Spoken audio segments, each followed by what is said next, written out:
Quand ma petite sœur Élise est morte, elle n'avait que 16 ans. On nous a dit qu'elle s'était noyée dans les eaux glacées et sombres de la Garonne à Bordeaux. Un accident, ont-ils dit. La pauvre enfant s'est jetée dans le fleuve, c'est un suicide, ont-ils affirmé. 40 ans se sont écoulés depuis ce jour. Pendant 40 ans, je les ai crus. Chaque soir en me couchant, je pensais, si seulement j'avais pu faire quelque chose. Jusqu'à la semaine dernière, quand j'ai trouvé l'ancien journal intime de ma sœur dans le grenier de ma mère. Et ce que j'y ai lu. Mon Dieu, mon monde s'est effondré. Élise ne s'était pas suicidée. On l'avait assassinée. Et le meurtrier est aujourd'hui maire, souriant chaque matin à la télévision en servant mon peuple. Bonjour, je suis Madeleine Beaumont. J'ai 68 ans et je vis à Bordeaux, dans un petit appartement au bord de la Garonne. Je suis professeure à la retraite. J'ai 2 filles et 4 petits-enfants. J'avais une vie calme et ordinaire. Jusqu'à la semaine dernière. Aujourd'hui, je vais vous raconter le secret le plus sombre de ma vie. L'histoire de la vraie mort de ma petite sœur, décédée il y a 40 ans. Parce que parfois, la vérité mérite de voir le jour, même si elle est restée enterrée pendant 40 ans. Parfois, ceux qui se taisent crient plus fort que ceux qui parlent. Mais avant de commencer, j'ai une petite faveur à vous demander. Veuillez laisser un like sur cette vidéo. Parce que ce n'est pas seulement mon histoire, c'est l'histoire de tous ceux qui ont perdu. L'histoire de tous ceux qui cherchent la vérité. L'histoire de chaque personne qui dit « Cela est arrivé à ma famille, personne ne m'a cru, mais j'ai quand même combattu ». Et dans les commentaires, écrivez d'où vous regardez, s'il vous plaît. Mars 1985, vendredi soir. Je n'oublierai jamais cette nuit. Une pluie si violente s'était abattue sur Bordeaux que les rues pavées semblaient remplies de larmes. Les flaques d'eau reflétaient la lumière des lampadaires, tout brillait d'une peur jaune orangée. Le vent frappait les vitres. Ce soir-là, je n'étais pas à la maison. J'étais au dîner avec mon mari Philippe et nos amis. C'était une bonne soirée. Nous avons ri, bu du vin, parlé de la vie. Je ne savais pas qu'à quelques kilomètres de là, Élise rendait son dernier souffle dans l'eau froide et sombre. À 23h47, le téléphone de Philippe a sonné. Il l'avait mis en silencieux, mais sentit la vibration. Il regarda. Son visage changea. Madeleine, urgent, on appelle de la maison. Nous nous sommes levés de table, nous avons présenté nos excuses. Philippe a décroché, me l'a tendu. La voix de ma mère. Mais je ne l'ai pas reconnue au début. Parce que ma mère ne parlait jamais comme ça. Sa voix était brisée, haletante, comme si elle se noyait. Madeleine, viens tout de suite. Élise. Les mots ne sortaient pas de sa bouche. Maman, qu'est-ce qui s'est passé? Qu'est-il arrivé à Élise? Mon cœur bondit. Hôpital. Édouard Herriot, viens tout de suite, elle. Le téléphone tomba. J'entendis une autre voix, celle de mon père, dure, tremblante. Madeleine, ta fille est morte. Ils l'ont trouvée dans le fleuve. Le monde tourna. Mes jambes ne me portaient plus. Philippe me rattrapa. Qu'est-ce qui s'est passé? Demanda-t-il, mais je ne pouvais pas répondre. Je le regardais seulement, mes yeux remplis de larmes, la bouche ouverte. Élise, dis-je finalement. Un seul mot. Mais ce mot disait tout. Quand nous sommes arrivés à l'hôpital, centre hospitalier universitaire de Bordeaux, ma mère et mon père étaient assis dans la salle d'attente. Ma mère sanglotait, sa tête entre ses mains. Mon père était assis, figé, le regard vide. Ses yeux étaient gonflés, mais il ne pleurait pas. Comme s'il était en état de choc, comme si son âme avait quitté son corps. Où est-elle? dis-je. Ma voix ne sortait pas. Mon père pointa du doigt vers le bas. Sous-sol. Morgue. Nous sommes descendus. Couloirs froids et blancs. Odeur de formaldehyde. Un homme attendait, médecin ou technicien, je ne sais pas. Il nous conduisit dans une petite pièce. Il y avait une table métallique au milieu. Une forme humaine dessus, couverte d'un drap blanc. Êtes-vous prêt? demanda l'homme. Prête? Comment peut-on être prête à voir le cadavre de sa petite sœur? À ce moment-là, je priais plusieurs fois pour que ce ne soit pas elle, je ne voulais pas croire, je disais que ce n'était pas elle, mais je ne pouvais pas retenir mes larmes. J'ai hoché la tête avec stupéfaction. L'homme souleva le drap. L'entertainment. D'abord les cheveux apparurent, longs, châtains, mouillés. Puis le front. Puis le visage. Élise. Ma petite Élise. Elle était pâle. Ses lèvres étaient bleu-violet. Ses yeux étaient fermés. Ses cheveux collaient à son visage. Mais les traits étaient toujours là. Elle était toujours belle. Élise avait toujours été une belle fille. Son nez délicat, ses sourcils fins, son visage en forme de cœur. On disait qu'elle ressemblait à maman. Mais moi je pensais qu'elle ressemblait plus à papa, ce regard sérieux et pensif. Est-ce elle? Demanda l'homme. Oui, dit mon père. Sa voix se brisa. C'est ma fille. Elise Beaumont. Il referma le drap. Et Elise disparut. Je la vis pour la dernière fois. Mon cœur se brisa en 1000 morceaux, je perdis la raison, je ne pouvais plus respirer, ma sœur gisait là, son corps sans vie, je ne pouvais que regarder.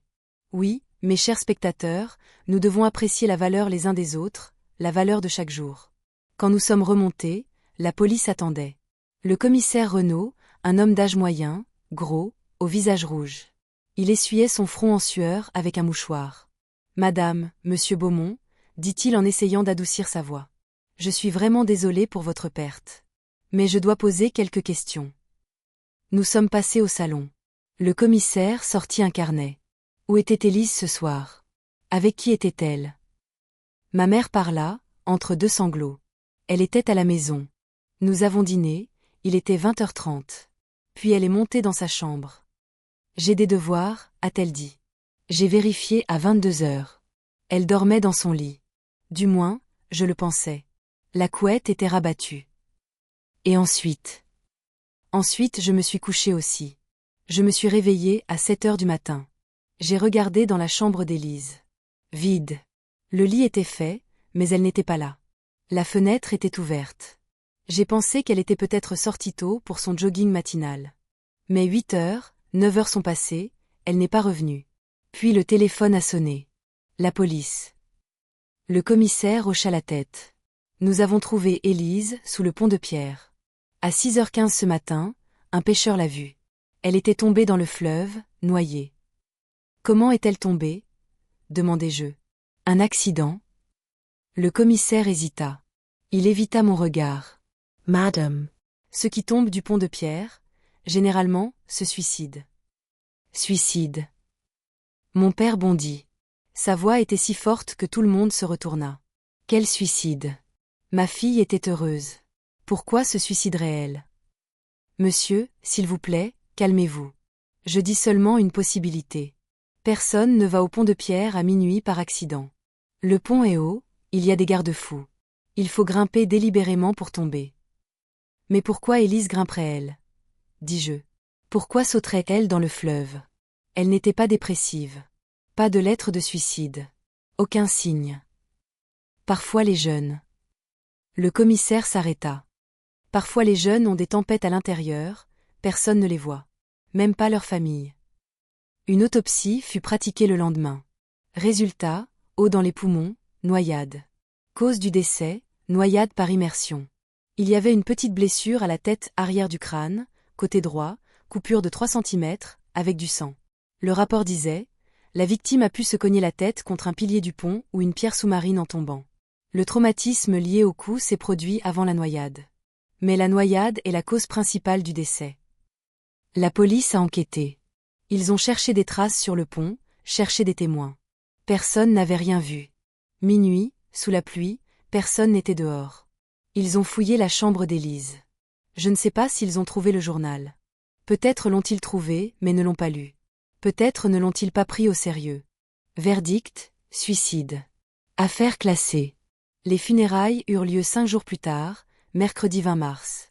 À la basilique Saint-Michel, au cœur de Bordeaux, avec sa tour gothique s'élevant vers le ciel, cette église vieille de 800 ans. Élise y avait été baptisée. Maintenant elle y était enterrée. 200 personnes sont venues.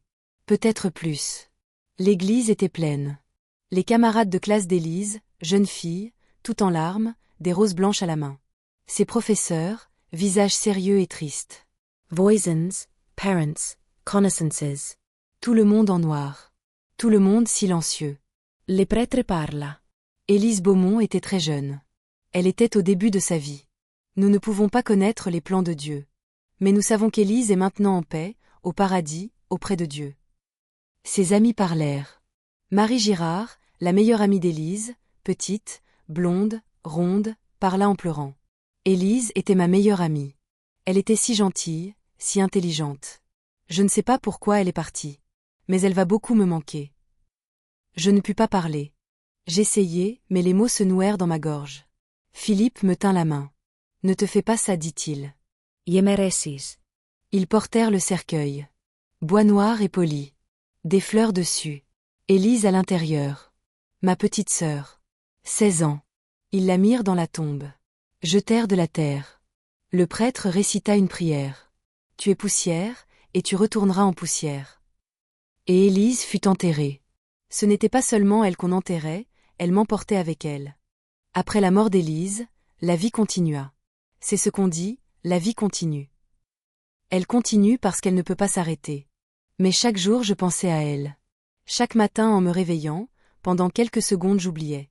Puis je me souvenais. Élise est morte. Et une pierre tombait sur ma poitrine. En 1986, ma deuxième fille Camille est née.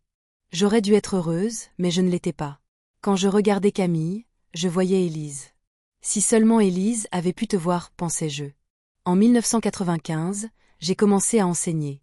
Lycée. Professeur de littérature. Dans ma classe, il y avait des filles de 16 ans. L'âge d'Élise. Quand je les regardais, je voulais pleurer. En 2005, mon oncle Bernard mourut. Crise cardiaque, ont-ils dit. Il avait 58 ans. À son enterrement, je pleurais. Mais je ne savais pas pourquoi je pleurais. Pour Bernard, pour Élise, ou pour tout. En 2018, mon père mourut. Cancer. Il avait 91 ans. Dans ces derniers jours, il parla d'Élise. Je n'ai pas pu la sauver, dit-il. J'étais son père, j'aurais dû la sauver. Ce n'est pas ta faute, papa, dis-je. Mais je vis dans ses yeux qu'il ne me croyait pas. En 2022, Philippe mourut. AVC. Soudain, rapide. Un matin nous nous sommes réveillés, il ne pouvait pas parler. Nous l'avons transporté à l'hôpital, il est mort 2 jours plus tard. Il avait 71 ans. C'était un bon mari. Nous avons été mariés 45 ans. J'ai regardé ma vie, mes proches sont partis un par un, tous ont dit au revoir, mais Élise n'a pas dit au revoir, elle est partie sans avoir vécu. Il y avait quelque chose, mais quoi? Maintenant lui aussi était parti. Et je restais seule. 68 ans, retraitée, veuve.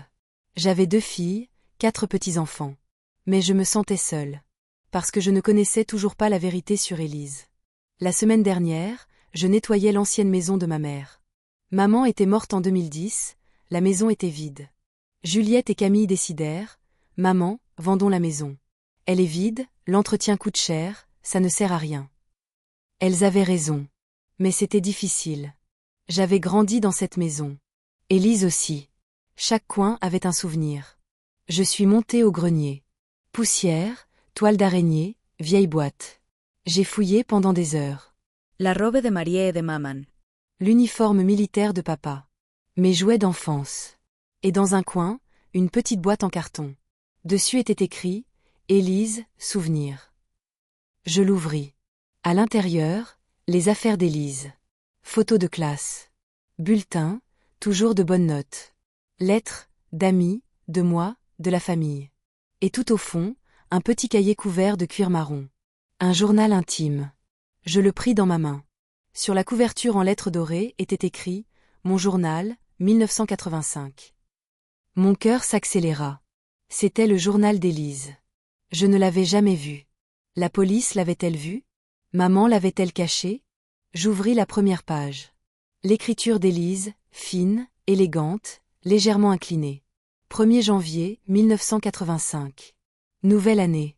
J'espère que cette année sera meilleure que la précédente. L'année dernière les examens se sont mal passés, mais cette année je vais étudier. Et peut-être que je trouverai un petit ami. Marie a un petit ami, pourquoi pas moi? Yesuris. Une adolescente normale. Des rêves normaux. Je tournais les pages. Le journal était rempli de choses ordinaires. École, amis, famille. Maman s'est fâchée aujourd'hui, je n'ai pas rangé ma chambre. Je suis allée au cinéma avec Marie, le film était très romantique. L'examen de maths s'est mal passé, je pense que je vais redoubler. Mais ensuite, février 1985, un mois avant sa mort, le ton changea. Les mots étaient écrits plus précipitamment. La pression sur le papier augmentait. 28 février 1985. Aujourd'hui, j'ai vu quelque chose de terrible. La nuit, je regardais par la fenêtre. Dans la rue d'en face, la ruelle étroite derrière la pâtisserie du bois, il y avait 2 hommes. Il faisait sombre, mais je les ai vus à la lumière du lampadaire. L'un était Monsieur Leroux. Je l'ai reconnu parce que je l'ai vu à la télévision. Adjoint au maire. Il y avait un autre homme avec lui, je ne l'ai pas reconnu. Leroux avait un grand sac, comme un sac de sport mais gonflé. Il a donné le sac à cet homme. L'homme l'a ouvert, a regardé à l'intérieur. J'ai aussi vu l'intérieur. De l'argent. De l'argent en liasse. Il devait y avoir des milliers de francs. L'homme hocha la tête, ferma le sac, donna une enveloppe à Leroux. Puis ils se séparèrent. Qu'est-ce que c'était? De la corruption? Pourquoi Leroux donnerait-il autant d'argent à quelqu'un? Ce n'est sûrement pas légal. Dois-je le dire à la police? Mais que vais-je dire? J'ai regardé par la fenêtre, j'ai vu de l'argent. Ils ne me croiront pas. Peut-être ai-je mal vu. Mais non, j'en suis sûre. J'ai vu de l'argent. Mon souffle se coupa. Leroux. Henri Leroux. L'actuel maire. Élise l'avait vu. Elle l'avait vu prendre des pots de vin. Je continuai à lire. 5 mars 1985. Je l'ai revu. Cette fois au quai des Chartrons, au bord du fleuve. Encore Leroux. Mais cette fois avec un homme différent. Costaud, visage dur, effrayant. Leroux lui a donné un dossier. Dossier épais. L'homme l'a ouvert, a feuilleté les pages, hocha la tête. Puis serra la main de Leroux. Très formel, très sérieux. Que font ces hommes? Leroux est adjoint au maire, un homme important. Pourquoi fait-il des réunions secrètes? Pourquoi distribue-t-il de l'argent?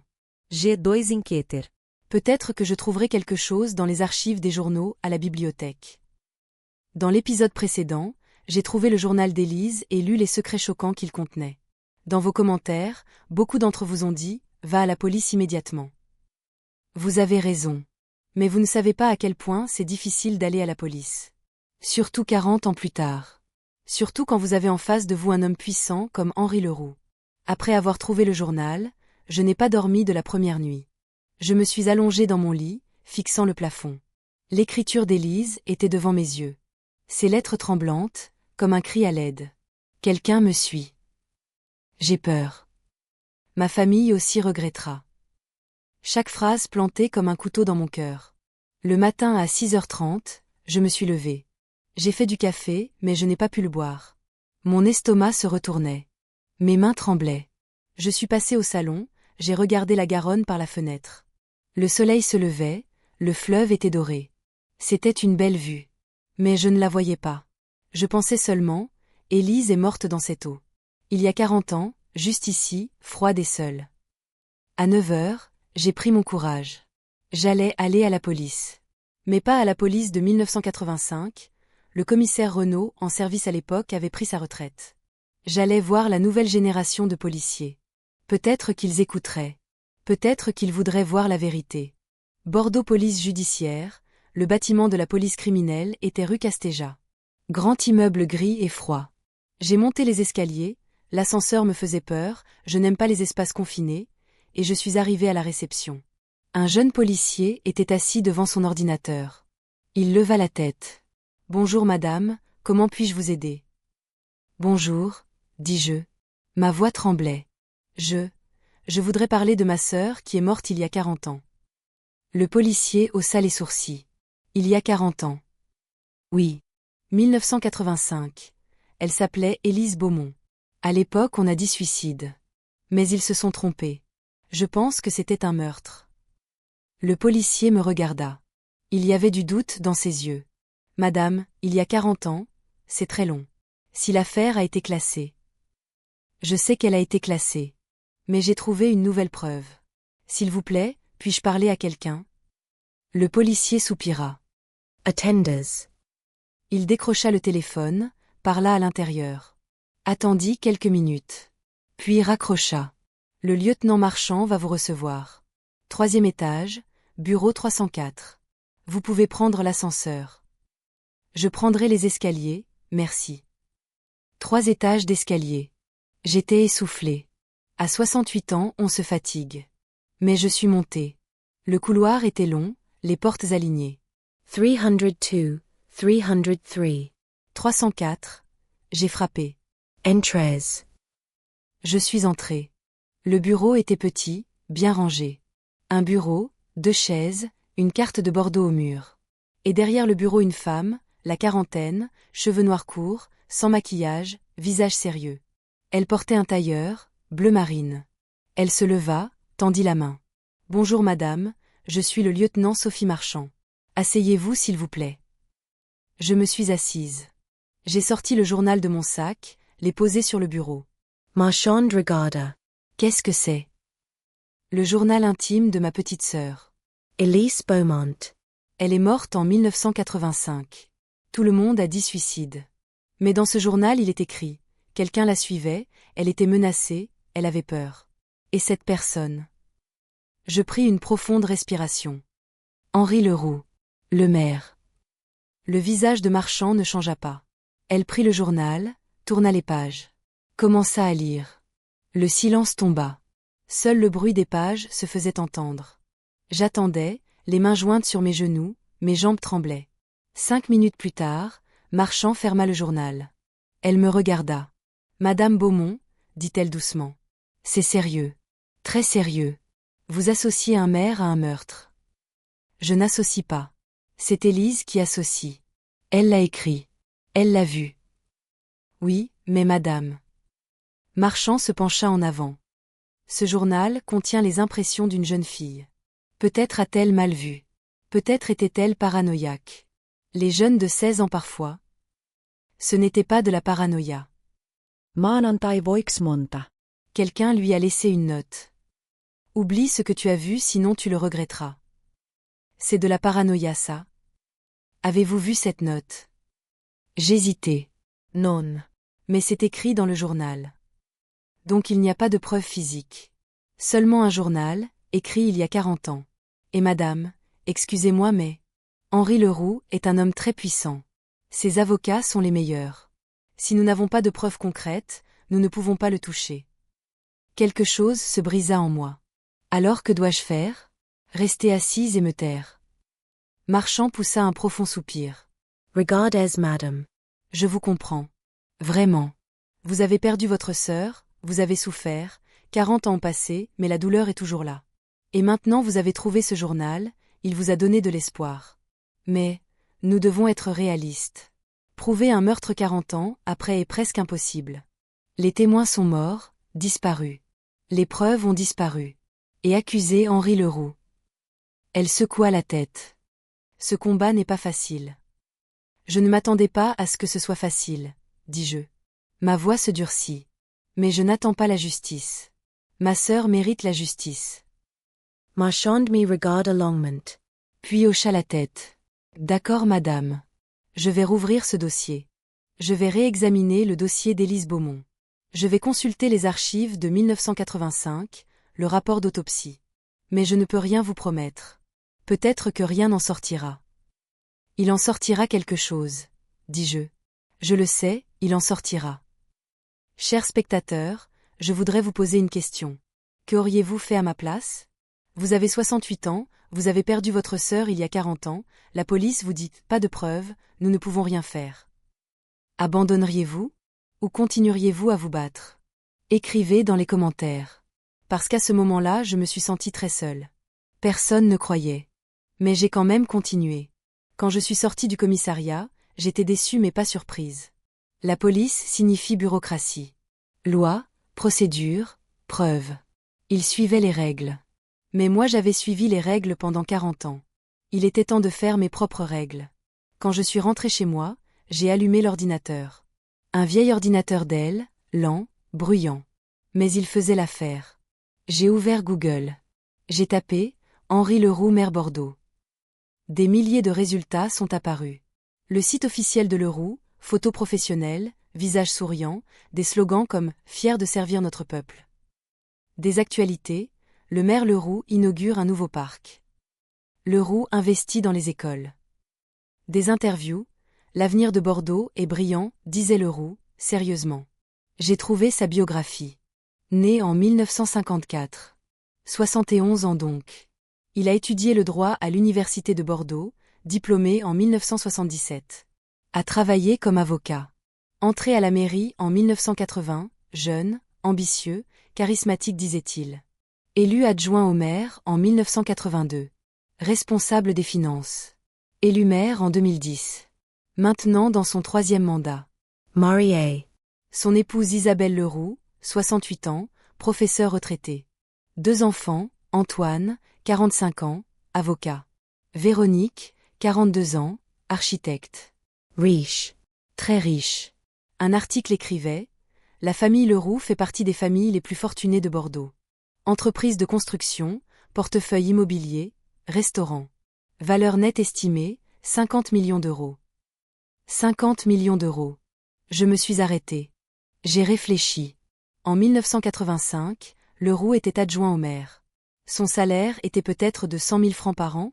Bien mais pas 50 millions d'euros. Alors d'où venait cet argent? Entreprise de construction. Leroux Construction. Fondé en 1990. J'ai cherché sur Internet, grands projets, complexes résidentiels, centres commerciaux, écoles. Tous obtenus par appel d'offres municipaux. Appel d'offres municipaux. Élise avait écrit dans son journal, il distribue de l'argent, donne des dossiers. Manipule-t-il les appels d'offres? Oui. Leroux manipulait les appels d'offres. Il donnait des pots de vin, faisait du favoritisme. Sa propre entreprise gagnait les appels d'offres. Et ainsi il avait accumulé 50 millions d'euros. Mais comment le prouver? Ce soir-là, j'ai appelé mes filles. Juliette et Camille. Venez s'il vous plaît, dis-je. Nous devons parler. 1 heure plus tard, elles étaient toutes les deux là. Juliette, ma fille aînée, 42 ans, avocate, sérieuse, pragmatique. Camille, ma cadette, 38 ans, enseignante, émotionnelle, idéaliste. Nous nous sommes assises au salon. J'ai montré le journal d'Élise. Regardez, dis-je. Le journal de tante Élise. De 1985. Tout y est écrit. Leroux, corruption, menaces, tout. Juliette prit le journal. Commença à lire. Ses sourcils se froncèrent. Camille lut aussi. Ses yeux se remplirent de larmes. Mon Dieu, dit Camille. Alors, tante Élise a été assassinée? Oui, dis-je. Je crois qu'elle a été assassinée.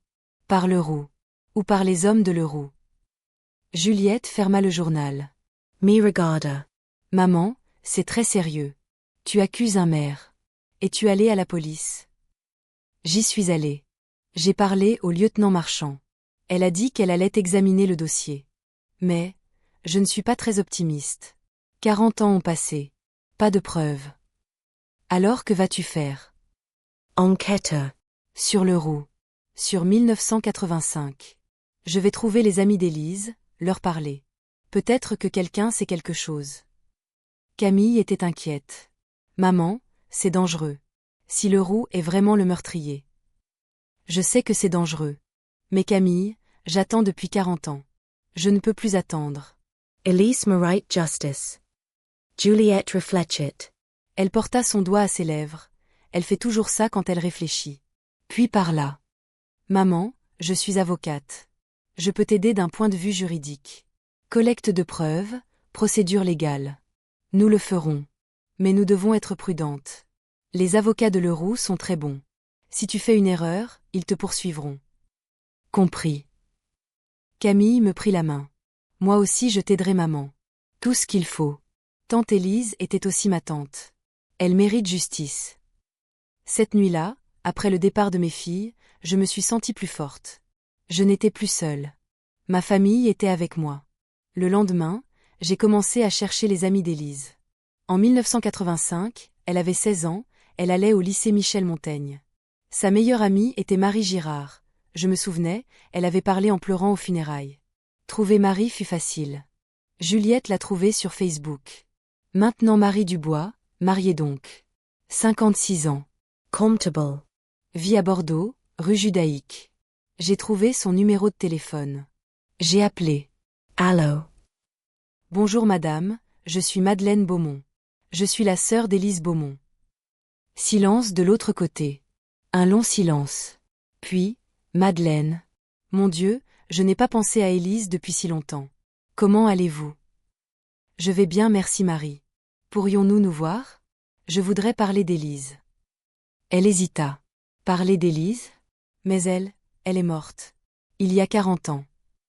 Je sais. Mais j'ai appris de nouvelles choses. S'il vous plaît Marie. C'est très important. D'accord. Demain après-midi. Chez moi. 15 heures. Parfait. Merci. Le lendemain, exactement à 15 heures, j'ai sonné à la porte de Marie. L'appartement de la rue Judaïque, ancien mais bien entretenu, mur en pierre, volet en bois. La femme qui ouvrit la porte avait 56 ans, mais paraissait plus vieille. En surpoids, cheveux blonds courts, cheveux teints, les racines étaient blanches. Son visage était fatigué, mais ses yeux étaient gentils. « Madeleine ?» dit-elle. « Bonjour Marie. » Nous nous sommes embrassés. C'était une étreinte étrange. 2 étrangères, mais en même temps 2 femmes partageant la même douleur. « Entrez s'il vous plaît. » Je suis entrée. La maison était petite mais bien rangée. Salon, canapé, télévision, photos de famille au mur. « Asseyez-vous. Du café ? » « Oui s'il vous plaît. » Marie alla à la cuisine. Bruit de café, moulin, eau bouillante. 5 minutes plus tard elle revint, 2 tasses à la main. S'assit en face de moi. Madame. Madeleine, pourquoi maintenant? Pourquoi me questionner sur Élise 40 ans plus tard? Je sortis le journal de mon sac. J'ai trouvé ça. Dans la maison de ma mère. Le journal d'Élise. Marie regarda. Son soufflé se coupa. Mon Dieu. Son écriture. Jeme sauviens. Elle écrivait toujours dans son journal. Je l'ai lu. Il y a des choses dedans. Des choses terribles. Elle parle d'Henri Leroux. Corruption, menaces, surveillance. Marie. Élise vous a-t-elle parlé de ces choses? Marie posa son café. Ses mains tremblaient. Elle regarda par la fenêtre. Oui, dit-elle doucement. Oui, elle m'en avait parlé. Mon cœur s'accéléra. Que avait-elle dit? C'était en mars. Quelques jours avant sa mort. À l'école, pendant la récréation, elle s'est approchée de moi. Elle avait l'air très tendue. Ses yeux étaient cernés, comme si elle n'avait pas dormi. Marie, dit-elle, je vais te dire quelque chose, mais tu ne le diras à personne. J'ai dit, d'accord. Elle a dit, j'ai vu quelque chose. Quelque chose de très mauvais. Un homme important, fait de mauvaises choses. Il prend de l'argent. Peut-être qu'il menace des gens. Je ne sais pas. Mais c'est mauvais. A-t-elle mentionné le nom de Leroux? Marie hocha la tête. Oui. Leroux, a-t-elle dit. Leroux de la mairie. L'adjoint au maire. J'étais choquée. Quoi? Leroux? Tu es sûre? Ai-je dit. Elle a dit, oui, je l'ai vu de mes propres yeux. Il distribue de l'argent. Qu'avez-vous dit? Marie eut l'air honteuse. Elle baissa la tête. Je ne l'ai pas cru. Enfin, je ne voulais pas la croire. Élise avait 16 ans. Comment pourrait-elle surveiller l'adjoint au maire? Élise, peut-être as-tu mal vu, ai-je dit. Peut-être que c'était quelque chose d'innocent. Elle s'est fâchée. Non Marie, je ne suis pas stupide. J'ai vu, a-t-elle dit. Mais j'ai insisté. Élise, tu regardes trop de films. Théorie du complot. La vraie vie n'est pas comme ça. Elle est restée silencieuse. Puis a dit, d'accord. Mais j'ai compris à son ton, elle était blessée. Je ne l'avais pas cru. Des larmes coulèrent sur les joues de Marie. Et 1 semaine plus tard, elle était morte. Dans le fleuve. Suicide ont-ils dit. Mais moi, j'ai toujours pensé. Et si je l'avais cru? Si je l'avais prise au sérieux? Peut-être serions-nous allés à la police ensemble. Peut-être aurais-je pu la sauver. Je tendis la main, pris la sienne. Ce n'est pas ta faute Marie. Tu n'avais que 16 ans toi aussi. Comment aurais-tu pu savoir? Mais j'aurais dû savoir. Élise avait peur. Je le voyais dans ses yeux. Et je l'ai ignoré. Nous avons toutes les 2 pleuré à ce moment. 2 femmes, 40 ans plus tard, partageant la même douleur. Puis Marie parla. Madeleine, allez à la police. Prenez ma deposition. Je raconterai tout. Ce qu'Élise m'a dit. Peut-être que ça aidera. Vous feriez vraiment ça? Oui. J'ai 40 ans de retard. Mais je dois le faire maintenant. Pour Élise. Dans l'épisode précédent, nous avions trouvé Marie Girard. La meilleure amie d'Élise. Et Marie a avoué, Élise m'avait parlé de Leroux. Mais je ne l'avais pas cru. Dans vos commentaires, beaucoup d'entre vous ont écrit, ne blâmez pas Marie, elle aussi était une enfant. Vous avez raison. Mais parfois, ne pas croire est aussi un crime. Et maintenant, 40 ans plus tard, nous essayons de payer le prix de ce crime. Une semaine s'est écoulée après la déposition de Marie Girard. Une semaine silencieuse et tendue. Chaque jour je restais assise près du téléphone, attendant l'appel du lieutenant Marchand. Finalement, le 7e jour, mardi soir, le téléphone sonna. Madame Beaumont? C'est Marchand. J'ai examiné le dossier. Mon cœur s'accéléra. Et j'ai trouvé le rapport d'autopsie de 1985. Il y a un détail très intéressant.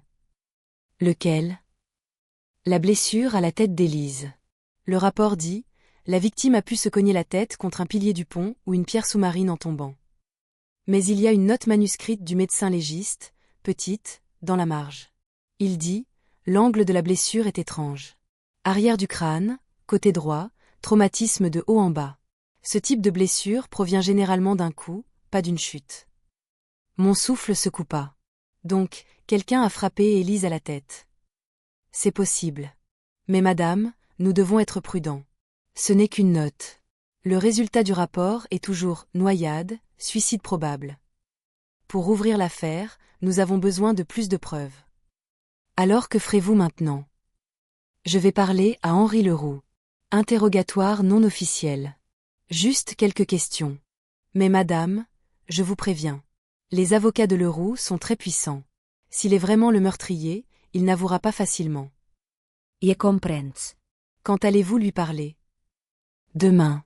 Après-midi. À l'hôtel de ville, dans son bureau. Vous pouvez venir, en tant qu'observatrice.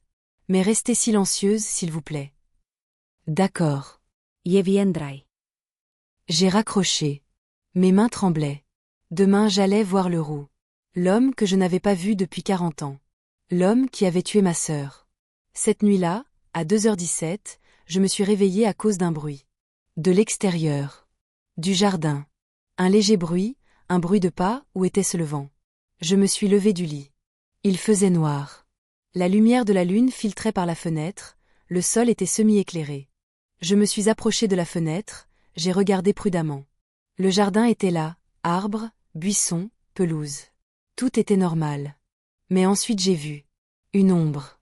Entre les arbres. Elle bougeait. L'entertainment, sournoisement. Mon cœur commença à battre comme un fou. Il y avait quelqu'un. Quelqu'un dans mon jardin. J'ai pris le téléphone. J'ai composé le 112 mais n'est pas encore appelé. Je devais d'abord être sûre. C'était peut-être une hallucination. Peut-être juste une ombre. L'ombre bougea encore. Elle s'approchait de la maison. Maintenant j'en étais sûre, c'était une personne. Grande, vêtue de vêtements fermés, un bonnet sur la tête. J'ai appuyé sur le bouton d'appel. Police. J'ai besoin d'aide. Il y a quelqu'un dans mon jardin. Votre adresse, madame? J'ai donné l'adresse. Venez tout de suite s'il vous plaît. J'ai raccroché. L'ombre était toujours là. Maintenant elle s'approchait de la porte arrière. Elle avait quelque chose à la main, un outil ou une arme, je ne savais pas. 10 minutes plus tard, les 10 minutes les plus longues, j'ai entendu les sirènes de police. Des lumières bleu-rouge ont éclairé la rue. 2 voitures de police se sont arrêtées. 4 policiers sont sortis, ont couru vers le jardin. Je regardais par la fenêtre. L'ombre avait disparu. Elle s'était volatilisée. Les policiers ont fouillé le jardin. Ils ont balayé chaque coin avec leurs lampes torchées. 20 minutes plus tard, ils sont revenus. Madame, il n'y a personne. Mais la porte du jardin arrière est ouverte. Elle n'était pas verrouillée. Mais je l'avais verrouillée. Je la verrouille tous les soirs. Peut-être que la serrure est cassée. Ou quelqu'un l'a ouverte. Mais personne n'est là maintenant. Ils ont cherché des empreintes digitales. Cherché des traces. Mais n'ont rien trouvé. Madame, c'était peut-être un cambrioleur, il vous a vu, il s'est enfui. Ne vous inquiétez pas. Mais changez les serrures demain. Ils sont partis. Je n'ai pas dormi cette nuit-là. Je suis restée assise au salon, lumières allumées, téléphone à la main. À chaque bruit j'ai sursauté. J'avais peur mais je ne pouvais pas le dire parce que j'ai compris que peu importe ce que je fasse, cela ne passerait pas, cela ne finirait pas, je devais prendre des mesures moi-même. Le matin j'ai appelé Juliette. Je lui ai raconté. Maman, c'est dangereux. Reste avec moi quelques jours. Non. Je ne fuirai pas ma maison. Mais je ferai installer un système d'alarme. Maman, s'il te plaît. Juliette, je vais bien. Je serai juste prudente. Mais la vérité c'est que j'avais peur. Quelqu'un m'avait averti. Arrête tes recherches, sinon. Le lendemain, 14 heures, je suis allée à l'hôtel de ville avec le lieutenant Marchand. Place Péberlan, le cœur de Bordeaux. Immense cathédrale gothique, grande place, touristes prenant des photos.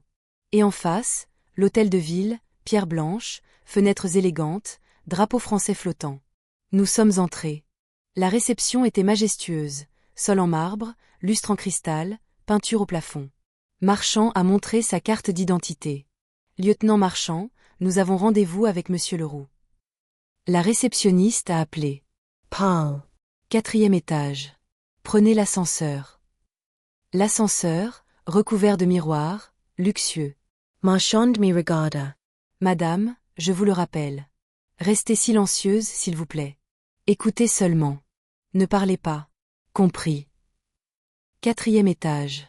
Couloir, long, recouvert de moquettes, tableau de Bordeaux au mur. La porte du fond, bois épais, plaque dorée, Henri Leroux mère. Marchand frappa. Entrez. Nous avons ouvert la porte. Le bureau était magnifique. Immense. Peut-être 50 mètres carrés. Grande fenêtre, vue sur Bordeaux, on voyait la Garonne. Fauteuil en cuir, bureau ancien, œuvre d'art au mur. Et derrière le bureau, Henri Leroux. Il s'éleva. Il était grand, un M85 peut-être. Mince, en forme. Cheveux gris peignés en arrière. Il portait des lunettes, monture fine, moderne. Son costume lui allait parfaitement. Bleu foncé, cravate en soie, bouton de manchette brillant. Il sourit. Lieutenant Marchand, bienvenue. Et vous? Il me regarda. Madame Beaumont et sa pose. Il tendit la main pour serrer. Je regardais cette main. Peut-être que cette main avait poussé ma sœur. Peut-être que cette main avait frappé la tête d'Élise. Je n'ai pas serré. Bonjour monsieur, dis-je froidement. Leroux retira sa main. Son sourire diminua, mais ne disparut pas, asseyez-vous s'il vous plaît. Nous nous sommes assis. Leroux aussi s'assit, derrière son bureau, comme s'il était sur un trône. De quoi allons-nous parler? Demanda-t-il. Marchand ouvrit son carnet. Monsieur Leroux, enquête de routine. En 1985, une jeune fille est morte. Elle s'appelait Élise Beaumont. Vous souvenez-vous? Leroux réfléchit. 1985, il y a 40 ans. Non, je ne me souviens pas. Elle s'est noyée au pont de Pierre. À l'époque où vous étiez adjoint au maire. Très triste. Mais des milliers d'incidents se produisent dans la ville. Je ne peux pas me souvenir de tous. Marchand continua. Le journal intime d'Élise Beaumont a été trouvé. Votre nom y est mentionné. Elle dit qu'en février 1985, elle vous a vu donner de l'argent à un homme. Les traits du visage de Leroux ne changèrent pas. Seulement ses yeux se plissèrent un peu. Un journal? Le journal d'un enfant?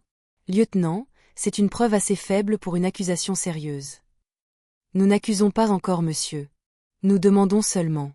En 1985, avez-vous eu des transactions financières inhabituelles? Inhabituelles dans quel sens? Mouvement d'argent important. Appel d'offres. Accord.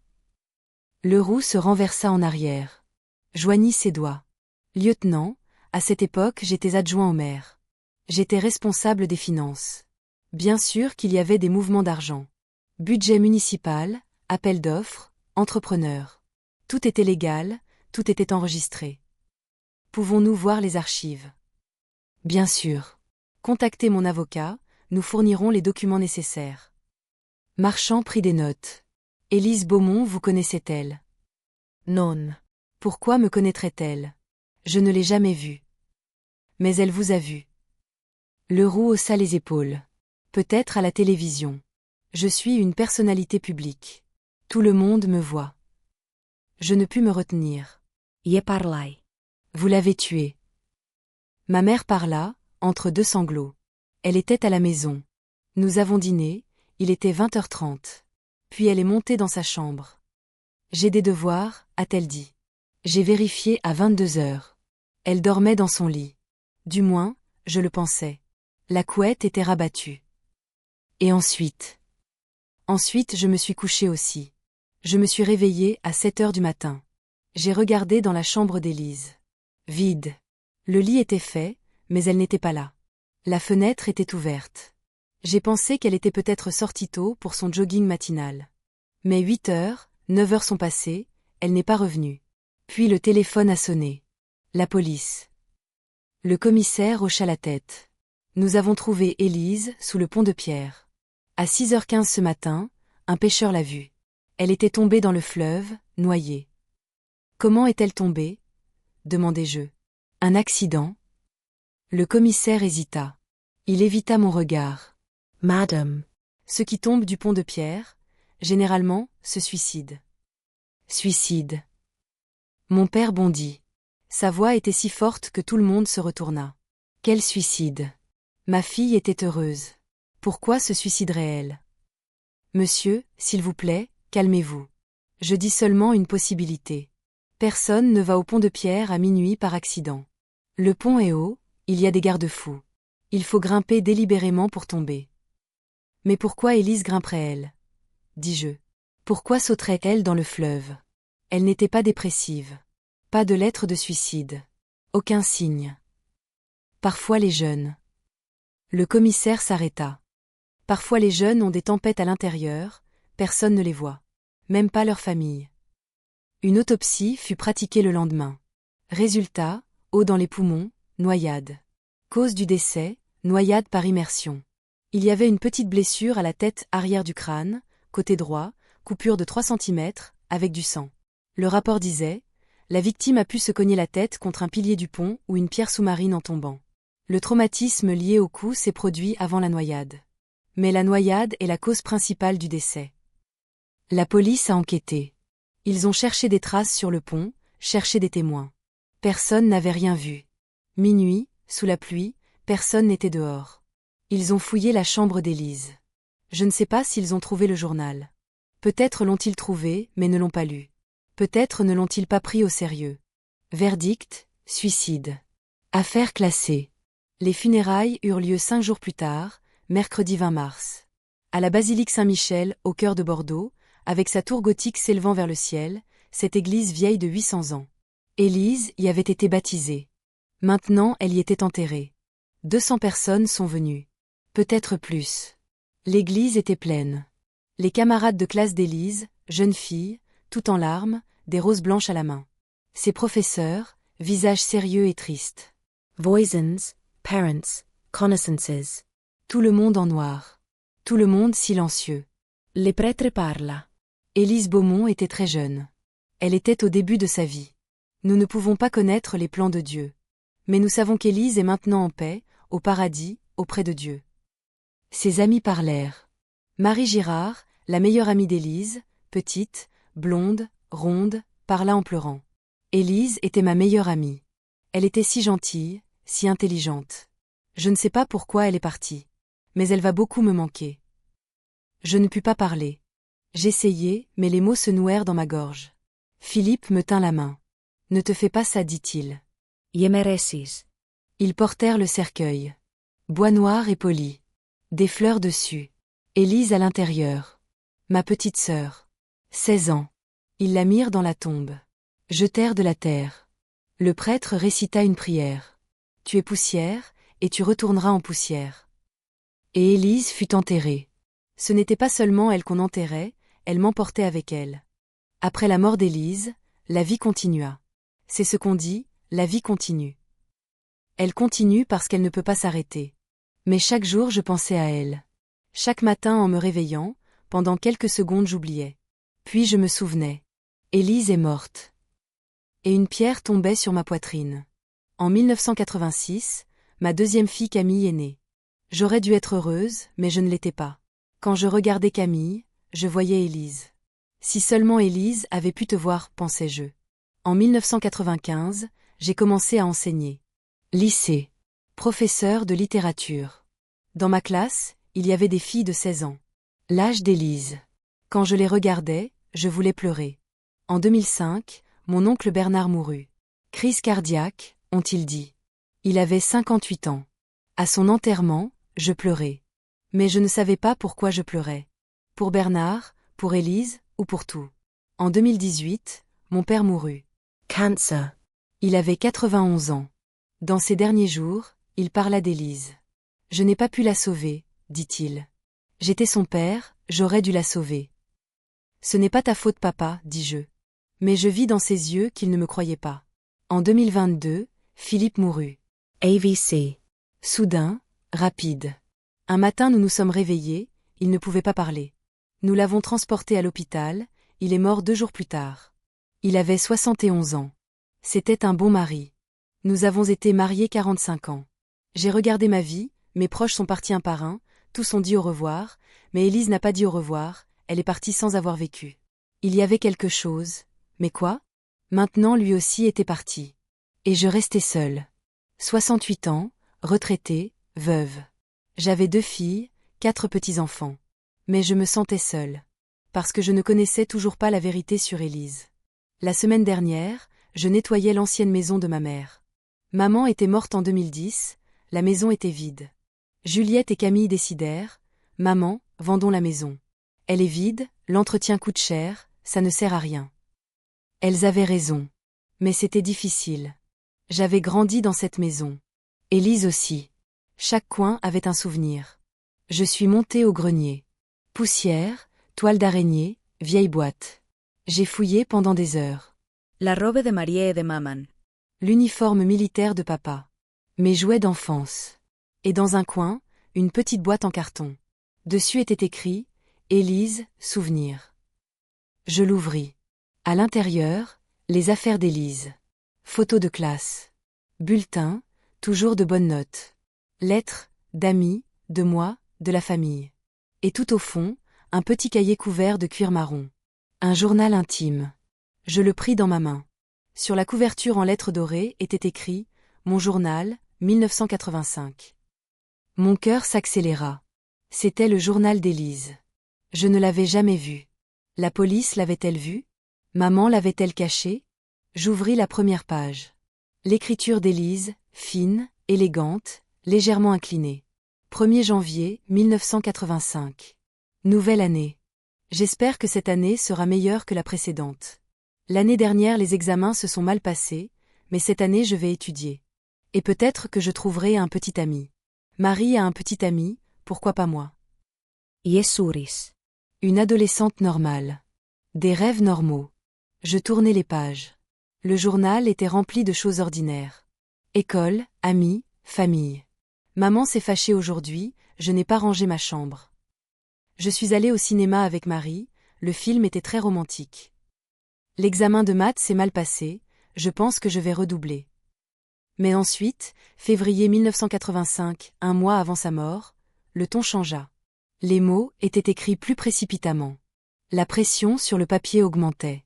28 février 1985. Aujourd'hui, j'ai vu quelque chose de terrible. La nuit, je regardais par la fenêtre. Dans la rue d'en face, la ruelle étroite derrière la pâtisserie du bois, il y avait 2 hommes. Il faisait sombre, mais je les ai vus à la lumière du lampadaire. L'un était Monsieur Leroux. Je l'ai reconnu parce que je l'ai vu à la télévision. Adjoint au maire. Il y avait un autre homme avec lui, je ne l'ai pas reconnu. Leroux avait un grand sac, comme un sac de sport mais gonflé. Il a donné le sac à cet homme. L'homme l'a ouvert, a regardé à l'intérieur. J'ai aussi vu l'intérieur. De l'argent. De l'argent en liasse. Il devait y avoir des milliers de francs. L'homme hocha la tête, ferma le sac, donna une enveloppe à Leroux. Puis ils se séparèrent. Qu'est-ce que c'était? De la corruption? Pourquoi Leroux donnerait-il autant d'argent à quelqu'un? Ce n'est sûrement pas légal. Dois-je le dire à la police? Mais que vais-je dire? J'ai regardé par la fenêtre, j'ai vu de l'argent. Ils ne me croiront pas. Peut-être ai-je mal vu. Mais non, j'en suis sûre. J'ai vu de l'argent. Mon souffle se coupa. Leroux. Henri Leroux. L'actuel maire. Élise l'avait vu.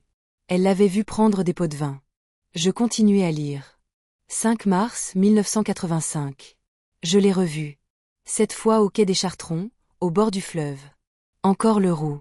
Mais cette fois avec un homme différent. Costaud, visage dur, effrayant. Leroux lui a donné un dossier. Dossier épais. L'homme l'a ouvert, a feuilleté les pages, hocha la tête. Puis serra la main de Leroux. Très formel, Très sérieux. Que font ces hommes? Leroux est adjoint au maire, un homme important. Pourquoi fait-il des réunions secrètes? Pourquoi distribue-t-il de l'argent? G2 inquieter. Peut-être que je trouverai quelque chose dans les archives des journaux à la bibliothèque. Nous sommes au dernier épisode, chers spectateurs. Si vous êtes arrivés jusqu'ici, merci.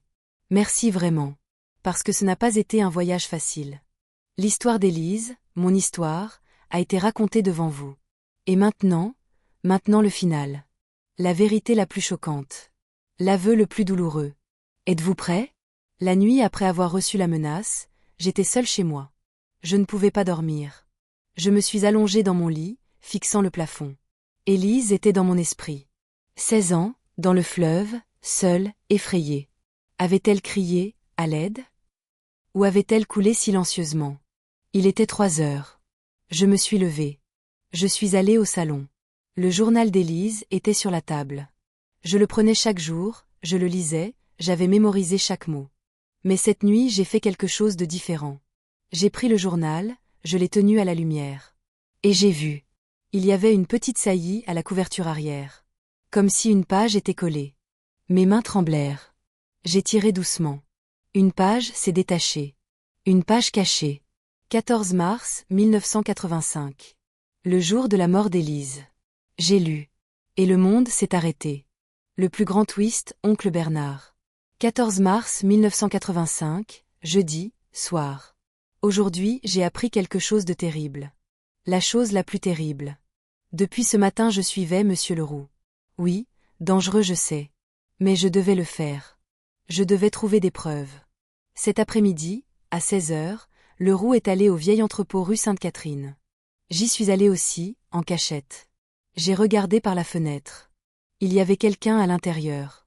Il attendait. Et cette personne? Mon Dieu! Impossible. C'était oncle Bernard. Le petit frère de papa. Mon oncle. Bernard. Leroux est entré. Ils se sont embrassés. Ils ont parlé. Il y avait un grand sac sur la table. Leroux l'a ouvert. Il était rempli d'argent. Lias et lias. Les appels d'offres continuent, a dit Leroux. Tu signes juste les documents. Personne ne saura. Bernard hésite. Mais Henri, c'est illégal. Si nous sommes attrapés. Nous ne serons pas attrapés, a dit Leroux durement. Tu es conseiller financier municipal. Ta signature est sur les documents. Personne ne questionnera. Et toi, tu vas devenir riche. Regarde, c'est ta part. Il a sorti une liasse d'argent du sac. L'a tendue à Bernard. Bernard l'a prise. L'a comptée. Ses yeux brillaient. 50 000 francs, a dit Leroux. Premier paiement. Il y en aura plus. Bernard a mis l'argent dans sa poche. D'accord Henri. Nous le ferons. Ils se sont serrés la main. Je suis sous le choc. Oncle Bernard, il est impliqué dans la corruption. Partenaire avec Leroux. Il manipule les appels d'offres. Il vole l'argent de la ville. Que vais-je faire? Si je le dis à la police, oncle ira en prison. La famille sera détruite. Maman pleura. Papa sera anéanti.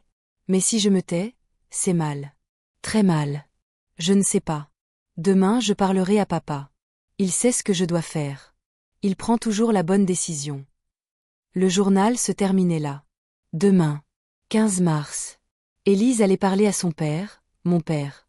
Mais ce lendemain n'est jamais venu. Cette nuit-là, Élise est morte. La vérité qui glace le sang. Le téléphone trembla dans ma main. Il tomba par terre. Je me suis aussi effondrée. Bernard. Oncle Bernard. Cet homme qui me prenait dans ses bras quand j'étais petite. Cet homme qui achetait des jouets à Élise. Cet homme qui s'asseyait à table à Noël, riait, faisait des blagues. Cet homme était un meurtrier. Non. Peut-être n'était-il pas le meurtrier. Peut-être que Leroux avait tué. Mais Bernard était complice. Bernard était impliqué dans la corruption. Et Élise l'avait vu. Je me suis levée. Tremblant. J'ai appelé Camille. Maman. Il est 3 heures du matin. Qu'est-ce qui se passe? Camille. Oncle Bernard, il était partenaire avec Leroux. Élise l'a vu, c'est écrit dans le journal. Quoi? Maman, qu'est-ce que tu dis? Viens. S'il te plaît viens. Tout de suite. Une demi-heure plus tard, Camille était là. Elle avait aussi appelé Juliette, elle est venue aussi. Je leur ai montré la page à toutes les deux. Elles ont lu. Camille Pleur. Non. Oncle Bernard, mais c'était un homme bon, il m'aimait. Juliette était plus calme. Mais son visage était pâle. Maman. Oncle Bernard est mort en 2005. Crise cardiaque, ont-ils dit. Tu te souviens. Je me souvenais. Bernard avait 58 ans. Chez lui, seul. Sudainement. Crise cardiaque, avaient dit les médecins. Si Bernard faisait partie du complot. Dis-je. Si Élise le menaçait, peut-être. Juliette Finette. Peut-être que Bernard a aussi été tué. Réduit au silence. Oui. Confrontation finale avec papa, aveu douloureux. Le lendemain matin, j'ai rendu visite à mon père. Maison de retraite. 88 ans, faible, sa mémoire s'en va. Mais peut-être se souviendrait-il. Peut-être qu'Élise lui avait dit quelque chose. Je suis entrée dans sa chambre. Papa était assis sur une chaise, regardant le jardin par la fenêtre. Il s'est retourné, m'a regardé. Madeleine. Oui papa, c'est moi. Ma fille, viens, assieds-toi. Je me suis assise à côté de lui. J'ai pris sa main. Froide, osseuse. Vieille. Papa, je dois te demander quelque chose. Tu te souviens de 1985? Son visage se crispa. 1985, Élise, ma petite fille, est morte. Oui papa. Élise est morte. Mais je dois te demander quelque chose. Élise a-t-elle parlé avec toi avant de mourir? Le 14 mars? Le soir. Papa ferma les yeux. Un long silence. Puis il commença à pleurer. Silencieusement, les larmes coulèrent sur ses joues. Oui, dit-il. Sa voix se brisa. Elle a parlé. Cette nuit-là. Après le dîner. Elle est venue à la maison. Elle pleurait. Papa, a-t-elle dit, je dois te dire quelque chose. Qu'a-t-elle dit? Elle a dit, oncle Bernard et monsieur Leroux font de mauvaises choses. Ils volent de l'argent. Ils pillent la mairie. Je les ai vus papa, je les ai vus de mes propres yeux. Je dois aller à la police. Papa sanglota. J'étais sous le choc. Bernard était mon frère. Je le connaissais. Il ne ferait pas de mauvaises choses, ai-je dit. Elise insiste. Mais papa, je les ai vus. Je ne mens pas. Moi, je me suis fâchée. Élise, assez. Tu ne peux pas calomnier Bernard. C'est mon frère. De la famille. Ai-je dit. Elise pleure. Personne ne me croit. A-t-elle dit et a couru dans sa chambre. A claqué la porte. Et ensuite, je me suis couchée. J'étais fatiguée. J'ai dormi. Et le matin, la police a appelé. Votre fille a été trouvée dans le fleuve, ont-ils dit. Papa me regarda. Il y avait une profonde culpabilité dans ses yeux. Je l'ai tuée, Madeleine. Je ne l'ai pas crue. Je l'ai laissée seule. Cette nuit-là, elle s'est enfuie de la maison. Elle avait peur. Elle demandait de l'aide. Mais je n'ai pas écouté. Je l'ai tuée. J'ai serré papa dans mes bras. Non papa. Ce n'est pas ta faute. C'est la faute de Bernard. La faute de Leroux. Pas la tienne. Mais papa se balançait. Non, moi, je savais que Bernard avait des problèmes d'argent, joueurs, des dettes, mais je l'ai ignoré, parce que c'était de la famille, et Élise, pauvre Élise, est morte. Nouvelle preuve à la police, l'effondrement de Leroux commence. Quand je suis sortie de la maison de retraite, j'ai immédiatement appelé le lieutenant Marchand. Madame Beaumont. Lieutenant. J'ai trouvé de nouvelles preuves. Il y avait une page cachée dans le journal d'Élise. Elle parle de Bernard. Oncle Bernard était partenaire avec Leroux. Il faisait de la corruption. Élise les a vus. Marchand de Cutter. Madame, c'est très sérieux. Apportez la page immédiatement. Je suis allée à la police. Marchand a pris la page, l'a lue. A pris sa photo, l'a ajoutée au dossier. Madame, c'est important. Très important. Bernard Beaumont est mort, mais Leroux est vivant. Cette page montre que Leroux faisait de la corruption en 1985. Et si Élise a vu ça? Leroux avait une raison de la faire taire. Donc nous pouvons ouvrir une affaire criminelle. Officiellement. Mon cœur s'accéléra. Vraiment? Oui. Mais nous devons d'abord rassembler plus de preuves. Je vais consulter les relevés bancaires de Bernard Beaumont de 1985. Les relevés d'Henri Leroux. S'il y a eu un transfert d'argent, nous le trouverons. 2 jours plus tard, Marchand a appelé.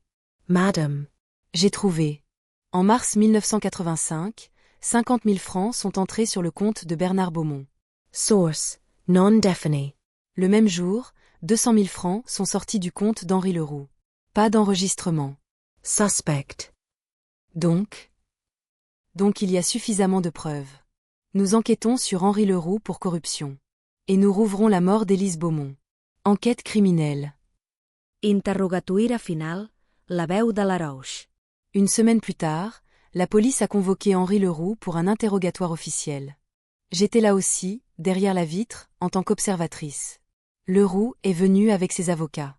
2 personnes, en costume chair, dossier à la main. Marchand s'est assise à la table. Monsieur Leroux, nous examinons les archives. En mars 1985, 200 000 francs sont sortis de votre compte. Où sont-ils allés? Leroux hesita. Je ne me souviens pas. Il y a 40 ans. Il n'y a pas de document. Pas de facture. Pas d'explication. La loi considère cet argent comme un pot de vin. L'avocat intervint. Mon client n'est pas obligé de répondre. Marchand continua. Quelle était votre relation avec Bernard Beaumont? Nous étions collègues. À la mairie. Lui avez-vous donné de l'argent? Non.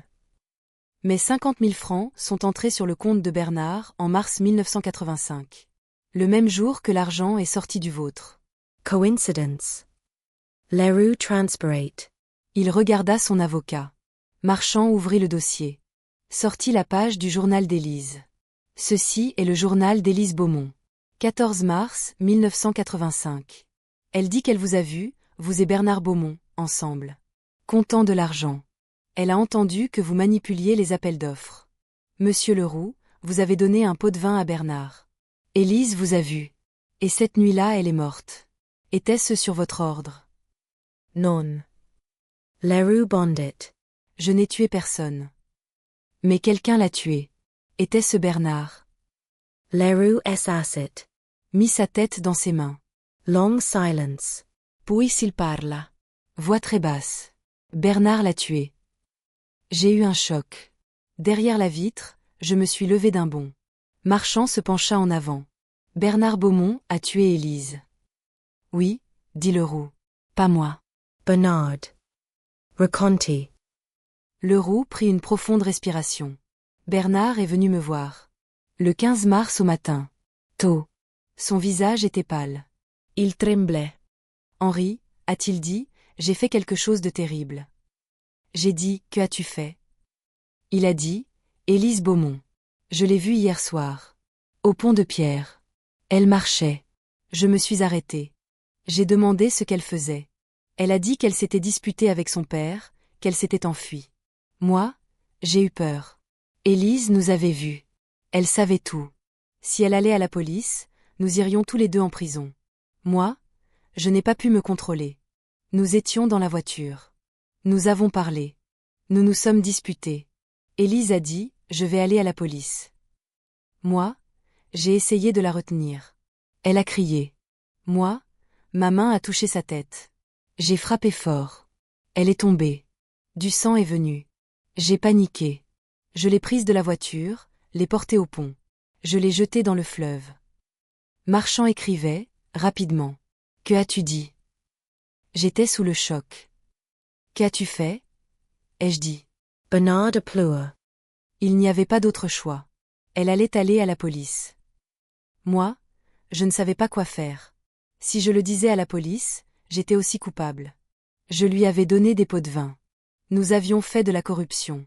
Nous irions tous les deux en prison. Moi, je me suis tue. Qu'est-il arrivé à Bernard après? Leroux eut un sourire amer. Il a souffert de remords pendant 20 ans. Il buvait tous les jours. Il disait qu'il voyait le fantôme d'Élise toutes les nuits. En 2005, il n'a pas pu supporter. Chez lui, seul. Il a bu du poison. Suicide. La salle était silencieuse. Marchand ferma le dossier. Monsieur Leroux, vous êtes en état d'arrestation. Dissimulation de meurtre, obstruction à la justice, pot de vin, corruption. Ils lui ont mis les menottes. Leroux m'a regardé une dernière fois, je me tenais derrière la vitre. Madame Beaumont, je suis désolée. Vraiment. Élise était une fille innocente. Elle n'aurait pas dû mourir. Mais moi, j'avais peur. Ma vie allait être détruite. J'essayais juste de me protéger.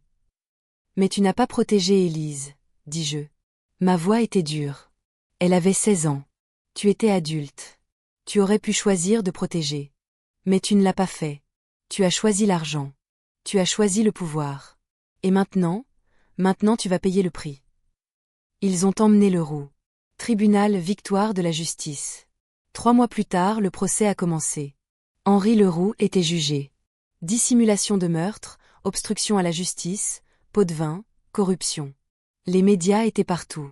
Scandale du maire de Bordeaux.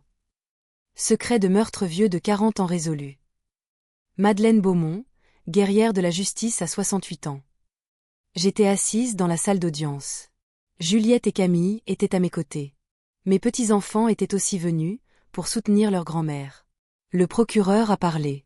A présenté les preuves. Le journal, les relevés bancaires, le rapport d'autopsie, la déposition de Marie Girard. Les avocats de Leroux ont défendu. Bernard Beaumont a tué, pas mon client, ont-ils dit. Leroux s'est juste tu, il n'a pas commis de meurtre. Mais le jury n'a pas écouté. Parce que la vérité était claire, Leroux était complice. Il avait donné des pots de vin. Il avait attiré Bernard dans la corruption. Et après la mort d'Élise, pendant 40 ans, il s'était tu. Il avait protégé le meurtrier. Le jury a délibéré 2 jours. Résultat, coupable. Sentence, 15 ans de prison, pas de libération conditionnelle. Henri Leroux, à 71 ans, allait mourir en prison. Paix au cimetière, dernier adieu à Élise. 1 semaine après le procès, je suis allée à la tombe d'Élise. Cimetière de la Chartreuse. Silencieux, paisible, vieux arbre. La tombe d'Élise était là. Pierre de marbre blanc. Élise Beaumont, 1969 à 1985, fille et sœur bien-aimée. J'ai posé des fleurs, roses blanches, les préférées d'Élise. Je me suis assise à côté. J'ai touché la pierre de ma main. Elle était froide mais paisible. Élise, dis-je doucement. Ça a pris 40 ans, mais j'ai trouvé la justice. Leroux est en prison. Tout le monde sait maintenant. Tu es innocente. Tu étais une héroïne. Tu as vu quelque chose, tu n'as pas eu peur, tu as essayé de dire la vérité. Et maintenant tout le monde sait. L'étiquette « suicide » qui noircissait ton nom a été effacée. Maintenant il t'appelle héroïne. Jeune fille courageuse. Et moi, je suis fière de toi. J'ai toujours été fière. Mais maintenant encore plus. Le vent souffla. Les feuilles bruissaient. Comme si Élise répondait. Merci grande sœur. J'ai trouvé la paix maintenant. Chers spectateurs, nous sommes arrivés à la fin de cette histoire. Un voyage de 40 ans. Douleur, larmes, combat. Mais finalement, justice. Je veux vous dire ceci, n'abandonnez jamais. Si vous avez perdu un être cher, si vous cherchez la vérité, si vous attendez la justice, n'abandonnez jamais. J'ai 68 ans. Je suis retraitée. Je suis une femme sans pouvoir. Mais j'ai vaincu un maire. Parce que la vérité était avec moi. Et elle peut être avec vous aussi. Peut-être avez-vous aussi une Élise. Peut-être avez-vous aussi un secret vieux de 40 ans. Cherchez. Questionnez. Battez-vous. S'il vous plaît, likez cette vidéo. Abonnez-vous à la chaîne Les Histoires de Madeleine. Parce que je vais raconter plus d'histoires. Des histoires vraies. Les histoires de gens oubliés. Les histoires où la justice, même tardive, trouve sa place. Écrivez dans les commentaires d'où vous regardez. Et si vous avez une histoire similaire, partagez-la. Parce que nous ne sommes pas seuls. Nous nous battons tous ensemble, pour la vérité, pour la justice. Je suis Madeleine Beaumont. 68 ans. De Bordeaux. Ma petite sœur Élise a été assassinée il y a 40 ans. Mais j'ai trouvé la justice. Et maintenant, pour la première fois en 40 ans, je suis en paix. Élise repose en paix. Je vis en paix. Et le monde est devenu un peu plus juste. Merci. Que Dieu vous protège tous. Et n'oubliez pas, la vérité gagne toujours. Toujours. Au revoir.